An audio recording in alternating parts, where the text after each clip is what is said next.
Bismillahirrahmanirrahim. Assalamu alaikum everyone. Welcome back to Node.js tutorials. Today I'm going to teach you what are status codes and how can we redirect from one URL to another URL in Node. So let's start and have a look what we have today. Alright, सबसे पहले हम बात करेंगे कुछ common status codes की और वो ये हैं. सबसे पहले आता है 200 का स्टेटस. बेसिकली जब हमारी रिक्वेस्ट का जो रिस्पांस होता है वो सक्सेसफुल होता है तो ब्राउज़र को जो रिस्पांस है वो बताता है कि रिक्वेस्ट आपकी जो थी या जो रिस्पांस आया है वो 100% सक्सेसफुल हुआ है। तो उसके लिए आपके पास ये कोड होता है जिससे ब्राउज़र आइडेंटिफाई करता है अच्छा भाई ठीक है, ओके है, रिस्पांस जो है वो आपका एकदम सही है, ठीक है। उसके बाद अक्सर आपने ये भी देखा होगा कि जब आपका कोई पेज आप ओपन करते हो तो वहाँ लिखा हुआ आ रहा होता है पेज नॉट फाउंड, तो वो 404 का एरर होता है। इसी तरीके से 301 एक और भी आपके पास जो है वो एरर है, और मतलब जो रिस्पांस कोड है बेसिकली एरर तो नहीं कहेंगे हम इसको, तो परमानेंटली मूव्ड मतलब आपने आपका एक पेज जो है वो अब नहीं है, नो लॉन्गर एग्जिस्ट, तो अब वो जो है वो दूसरा किसी यूआरएल के ऊपर है, तो परमानेंटली मूव्ड का जो है आपके पास स्टेटस कोड आता है। इसी तरीके से कभी कभी जो है वो सर्वर की तरफ से इशू आता है, तो वहाँ पे आपके पास 500 सीरीज का जो है वो कोई एरर शो हो रहा होता है, उसको सर्वर एरर जो है वो कहलाता है, ठीक है। अब कुछ कॉमन इसकी एक टर्मिनोलॉजी है, हिरार्की है, वो मैं आपको बता देता हूँ। ये तो कुछ बहुत ही पॉपुलर से कोड्स हैं जो कि हम अमूमन देख रहे होते हैं ब्राउज़र के ऊपर, लेकिन इसके अलावा जो है वो हमारे पास कुछ और भी हैं। लाइक मतलब मेरे पास एक पूरी सीरीज़ है जिसमें कोड्स हैं जो कि 100 से लेके 199 तक जो कोड्स हैं वो बेसिकली ऐसे रिस्पॉन्सेज को रिप्रेजेंट कर रहे होते हैं जो इंफॉर्मेशनल होते हैं। इसी तरीके से 200 से 299 तक के जो रिस्पॉन्सेज हैं वो सक्सेसफुल रिस्पॉन्सेज को रिप्रेजेंट कर रहे होते हैं। और फिर अगर रिस्पॉन्स आ रहा है 300 या 399 के दरमियान, तो वो रिडायरेक्ट के रिस्पॉन्सेज होते हैं बेसिकली। और मतलब इससे इन्फॉर्मेशन ये मिल रही होती है कि आपने अब ब्राउज़र ने अगला स्टेप क्या करना है चाहिए उस इस स्टेटस के ऊपर। उसके बाद 400 वाले जो एरर्स हैं, जो 400 सीरीज़ के जो एरर्स हैं वो क्लाइंट साइड एरर्स हैं, और आखिर में 500 वाली जो सीरीज के एरर्स हैं वो सर्वर एरर्स कहलाते हैं। मतलब ये अगर इस टाइप का आपको नंबर दिखेगा तो आप समझेंगे कि ये जो एरर है वो सर्वर की तरफ से है, और जो क्लाइंट साइड एरर्स हैं, मतलब अगर 400 वाला स्टेटस कोड आपको मिल रहा है 400 सीरीज का, तो आप समझेंगे कि आपकी तरफ से कोई क्लाइंट की तरफ से कोई एरर है, ठीक है, एंड सो ऑन। तो ये कुछ बुनियादी बात थी स्टेटस कोड्स की। अब हम लोग ब्राउजर के ऊपर चलते हैं और चेक करते हैं कि हम जब अपनी किसी राउट को एक्सेस कर रहे हैं तो हमें रिस्पांस में कौन सा स्टेटस कोड मिलता है। So let's check. Okay guys, so ये मेरे पास मेरा रूट यूआरएल आ रहा है। अगर मैं इसके ऊपर इंस्पेक्ट करूं और आप देख सकते हैं यहाँ पे अभी ब्लैंक है। जब मैं इसको रिफ्रेश करूंगा तो स्टेटस कोड आ रहा है 200। दैट मीन्स कि मेरा रिस्पांस एकदम ओके है।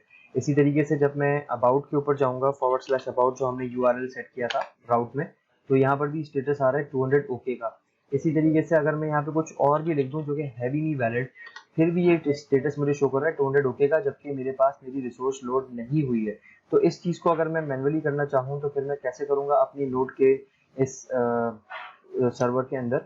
तो बेसिकली जब हमारे पास जो राउट हमारा क्रिएट हो रहा है, तो इस वक्त हम यहाँ पे बताएंगे कि रिस्पॉन्स डॉट स्टेटस कोड, ये एक प्रॉपर्टी है इसकी, response dot status code is equals to 200।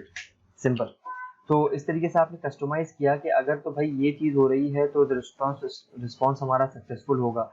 इसी तरीके से अगर मैं अबाउट पे जा रहा हूँ तो फिर मेरा रिस्पॉन्स जो है वो सक्सेसफुल होगा।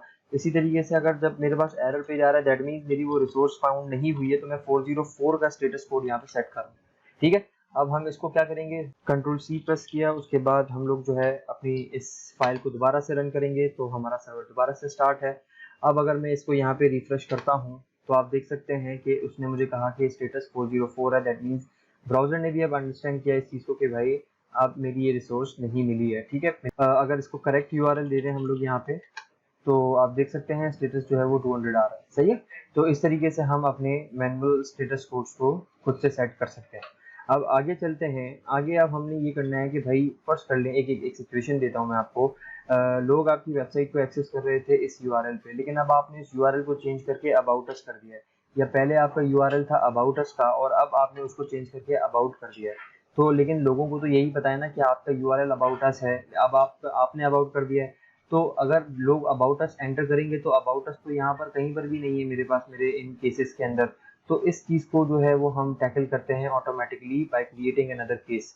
तो मैं यहाँ पे क्या करूंगा, एक केस को क्रिएट करूंगा कॉपी, और इसी को जो है नीचे पेस्ट कर दूंगा। सॉरी, इसको मैंने नीचे कॉपी पेस्ट किया, ठीक है। उसके बाद यहाँ पर अगर मेरे पास URL आ जाता है अबाउट अस के नाम से, ठीक है। तो फिर अब क्या होगा, अब हमें जो है वो इस पाथ पे दोबारा जाने की जरूरत नहीं है, बिकॉज हमें तो इस पे ही रीडायरेक्ट करना है, ठीक है। और स्टेटस कोड जो है यहाँ पे हम करेंगे, क्योंकि हमारी रिसोर्स अब मूव हो चुकी है अबाउट अस से कहाँ पर, अबाउट पे। तो मैं यहाँ पे दे दूंगा 301 का स्टेटस कोड, जिसका मतलब क्या है, परमानेंटली मूव्ड, कि मैं अबाउट अस से मूव होके कहाँ चला गया हूँ, अबाउट पे चला गया हूँ, ठीक है। इसके बाद जब मैंने अपने रिस्पॉन्स को ये बताया कि स्टेटस जो है वो मेरा 301 है, तो अब अगला स्टेप हमारा ये होगा कि हम यहाँ पे एक्चुअल में रीडायरेक्ट कराएं। रीडायरेक्ट कराने के लिए हमारे पास जो जो रिस्पॉन्स है, उसका हेडर जो हमने सेट किया था, हम लोग यहाँ पर दोबारा से सेट हेडर करेंगे। और यहाँ पर हम पहला आर्ग्यूमेंट देंगे लोकेशन का, कि भाई हमें कहाँ जाना है, लोकेशन। और दूसरा आर्ग्यूमेंट उस लोकेशन का एड्रेस जो कि है /about, ठीक है। तो अब मेरा ब्राउजर उसको अंडरस्टैंड करेगा कि अच्छा भाई स्टेटस कोड 301 है, तो मुझे रिडायरेक्ट करना है किस लोकेशन पे, /about पे।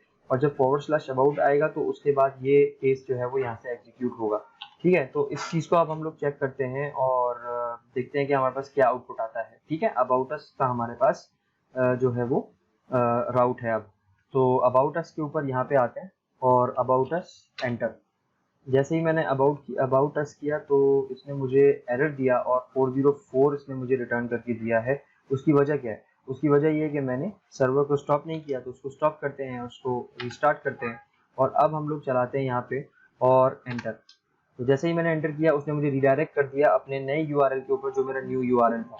तो आई होप एक बार फिर से मैं आपको करके बताता हूँ। तो जब मैंने इसको दोबारा एंटर करके दोबारा इसको चेक करूंगा तो आप देख सकते हैं ये मुझे कहाँ रिडायरेक्ट कर रहा है, इस पे। और स्टेटस जो है वो हमारे पास 200 आ रहा है, सही है। और इनिशिएटर जो है वो तो अबाउट अस था, लेकिन अब मैं कहाँ पहुंच गया हूँ, रिडायरेक्ट होके अबाउट के ऊपर। होप आपको यहाँ तक क्लियर होगा, ठीक है। तो आज की क्लास में हमने क्या सीखा, हमने ये सीखा कि हम किस तरीके से जो है वो डिफ़ॉल्ट स्टेटस कोड्स को चेंज करके अपने कस्टम स्टेटस कोड्स जो है वो सेट कर सकते हैं।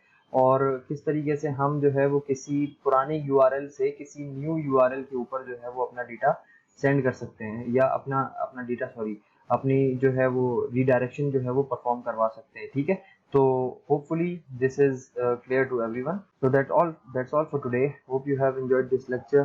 Don't forget to press the subscribe button, do share it, and press the bell icon for latest updated tutorials. Thank you so much. Take care. Allah Hafiz.